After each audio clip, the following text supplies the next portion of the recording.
సచివాలయ ఇన్ఫో ఛానల్కి స్వాగతం. ఫ్రెండ్స్, మనం తల్లికి వందనం పథకంలో ఎలిజిబిలిటీ ఉందా లేదా, లేదా మన పేమెంట్ స్టేటస్ క్రియేట్ అయిందా లేదా అనేది మనం సొంతంగానే తెలుసుకోవచ్చు. సచివాలయానికి వెళ్ళాల్సిన అవసరం లేదు. దీనికోసం ఒక వెబ్సైట్ లింక్ ఉంది. ఆ లింక్ని నేను డిస్క్రిప్షన్లో ప్రొవైడ్ చేస్తాను. డిస్క్రిప్షన్ ప్రొవైడ్ చేసిన లింక్ని క్లిక్ చేసిన వెంటనే మీకు క్రోమ్ బ్రౌజర్లో ఈ విధంగా ఓపెన్ అవుతుంది. ఓపెన్ అయిన తర్వాత మనం స్కీమ్ అనేది సెలెక్ట్ చేసుకోవాల్సి ఉంటుంది. సో స్కీము తల్లికి వందనం పథకం అని సెలెక్ట్ చేయాల్సి ఉంటుంది. తర్వాత స్కీమ్ ఇయర్ సెలెక్ట్ చేయాల్సి ఉంటుంది.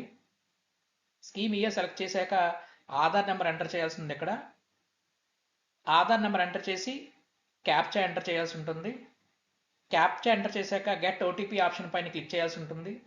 Your Aadhaar will be authenticated అనే మెసేజ్ వస్తుంది. అప్పుడు ఓటీపీ మనకు మొబైల్కి వెళ్తుంది. ఓటీపీ అనేది ఆధార్ లింక్డ్ మొబైల్ నెంబర్కి వెళ్తుంది. మనం ఏ ఆధార్ ఎంటర్ చేసిన దానికి వచ్చిన ఓటీపీని మనం ఇక్కడ ఎంటర్ చేయాల్సి ఉంటుంది.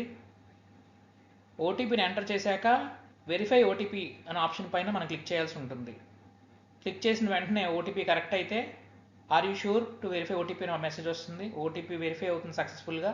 అప్పుడు మనకి మన ఎంటర్ చేసిన ఆధార్ వ్యక్తి యొక్క పేరు, అలాగే వాళ్ళ పిల్లల పేర్లు, స్టూడెంట్ ఐడితో పాటు వస్తాయి. ఎలిజిబిలిటీ స్టేటస్ వస్తుంది. రిమార్క్స్లో ఇక్కడ ఏవైనా ఇనెలిజిబుల్ అయితే మాత్రం ఇక్కడ రిమార్క్స్లో ఇనెలిజిబిలిటీకి రీజన్ వస్తుంది. అలాగే పేమెంట్ డీటెయిల్స్ స్టేటస్ రిమార్క్స్, ఒకవేళ పేమెంట్ క్రియేట్ అయిపోతే పేమెంట్ పెయిడ్ అని వస్తుంది, లేకపోతే నాట్ పెయిడ్ అని వస్తుంది. ఇలాగా మనం సొంతంగా మనమే తెలుసుకోవచ్చు. ఎవరి మీద ఆధారపడాల్సిన అవసరం లేదు.